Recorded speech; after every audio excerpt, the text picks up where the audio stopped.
Estrelado por Robert Pattinson e Mark Ruffalo, Mike 17 foi um filme que tinha um hype pelo seu diretor Bong Joon e também porque tinha os atores que tem. Robert Pattinson, conhecido pelo Edward Cullen de Crepúsculo, Batman, entre outros personagens, e Mark Ruffalo, conhecido como o próprio Hulk. Esse filme foi considerado um fracasso tanto em bilheteria e algumas pessoas consideram ele um filme muito ruim, para mediano, mas hoje eu vou apresentar a minha opinião sobre o filme e vou explicar porque eu acho que ele é, sim, um dos melhores filmes de 2025. Então, eu sou Aaron e você está em mais um vídeo do canal Doken Aaron. Em minha opinião, o melhor filme de 2025, eu diria que Mike 17 ele mistura muito bem o humor, que é em certas partes muito legal, o que força você a ver o filme, não força, mas o que te motiva a ver o filme, e também a curiosidade de saber por que o Mike e como ele parou na situação que ele se encontra no começo do filme. Claro, eu não vou ficar dando spoiler, pois é um filme de 2025, não é como se eu estivesse falando de, sei lá, John Wick, que é de 2019. Eu acho que é de 2019. Mas, continuando, Mike 17 é um filme que, além de misturar o humor negro com toda aquela trama política lá do filme, você pode até achar meio enrolado o começo, mas você vai olhando, o final é incrível. Pra mim, o final ele mostra o que é necessário para fazer um filme legal, um final bom, um final satisfatório. Claro, o filme foi um divisor de águas. Não teve gente que amou, teve gente que odiou e teve gente que achou é só mais um filme sci-fi normal. Mas eu não diria isso. Eu tenho, claro, eu vou falar em 3 tópicos, como eu adoro fazer. E o nosso primeiro tópico seria atuação. Por que a atuação é importante? Porque sem atuação você não tem filme. Eu vou especificar o Mark Ruffalo, que você deve conhecer como Hulk, né? E o Robert Pattinson, que você deve conhecer como Batman, Cedric Diggory ou mesmo o Edward Cullen de Crepúsculo, que acho que foi o que o povo mais reconhece ele. O Mark Ruffalo, pra mim, ele entrega, gente. Aqui ele entrega uma atuação muito boa. Você odeia o Mark Ruffalo nesse filme. E é esse que é o personagem dele. É um ditador, é um cara escroto, um cara que manda nos outros, um cara que comete vários crimes de preconceito com todo mundo. E é isso, ele é o cara que é feito pra ser odiado, o vilão do filme. E você sente aquele verdadeiro ódio dele, não é tipo assim, sei lá, ele é um vilão mau, eu gostei. Você não consegue gostar dele. Ele não é tipo um duende verde da vida.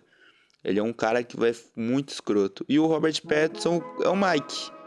Ele faz muito bem o papel de, como que eu posso dizer, de Mike Barnes, né? 17 e 18.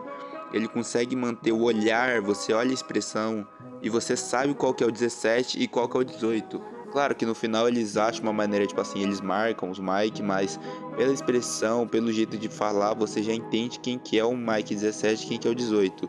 E o 18 pra mim é o mais da hora nesse filme. Se vocês assistirem o filme, vocês também vão gostar muito do 18, ele é muito engraçado. E também a gente tem os outros atores, a atriz da Naja, mas isso a gente vai considerar o Mark Ruffalo e o Robert Pattinson porque eles seriam as estrelas do filme. Aqui que a estrela principal é o Robert Pattinson, mas isso aqui não entra no mérito aqui. A gente vai pro segundo tema, né, que pra mim seria o CGI, que puta que pariu, desculpa, mas é muito bem feito, é muito bonito. Os rastejadores nesse filme são muito bem feitos. Pra mim, é uma das melhores partes do filme. Os rastejadores. Se você for ver Mike 17 e você estiver achando ele chato, quando os rastejadores aparecer e o filme continuar chato, você pode parar de ver. Mas quando os rastejadores aparecem, o filme começa a ficar naquele naipe incrível. Fica muito da hora. Os rastejadores, principalmente no final. No final, que o Mike 17 vai lá fazer os negócios lá com os rastejadores, Eu tô tentando dar o mínimo de spoiler, mas se eu acabar dando algum spoiler, vocês me desculpam. Mas é muito da hora a parte do Mike com os rastejadores. E todo o filme se conecta com o começo dele. Ele é um filme não linear, tá? Não é tanto não linear assim, mas se você for levar em consideração de cronologia, ele é um filme não linear. Ele começa ali no final, ele começa no meio do filme e depois ele volta pro começo, bem começo. E é isso que é interessante nesse filme. O CGI é muito bom, as cenas, tipo assim, o fogo, a nave em si é muito bonita. As naves, os planetas são bem feitos. Eu não sei se foi de CGI, mas se foi de CGI, que isso, o planeta é muito lindo, os rastejadores são muito bonitos. Isso é um dos pontos, o filme é um filme bonito. Um filme bonito, eu diria que atrai as pessoas pra ver. E também, em último, a história.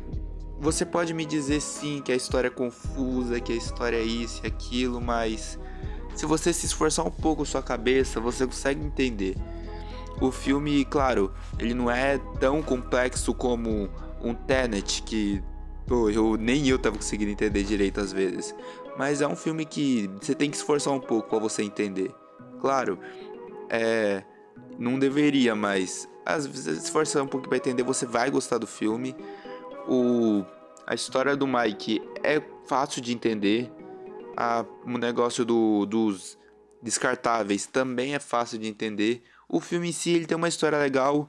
A história do Mike e a trajetória dele até chegar no Mike 17 é muito interessante, é muito legal. Algumas partes eu acho desnecessário, mas ainda assim pra mim é um filme nota 10. Assista o Mike 17.